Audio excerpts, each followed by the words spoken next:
The CNC on the lathe commands the start of the operation with specific functions. These functions are read through Delta SS2 PLC, which commands the movements of servo-positioning system using motion control ASDA A2 functions.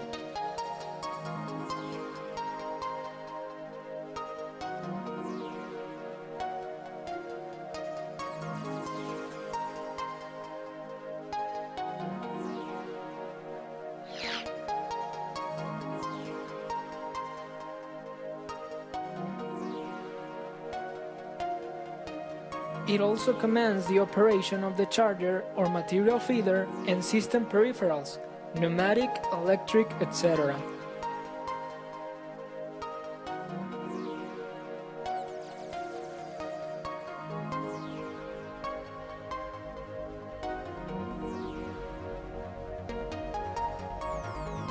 The system has an HMDI TOP that, in addition to the basic function of operation and display, is responsible for making estimates of position and velocity of the different phases of the operation by using macros.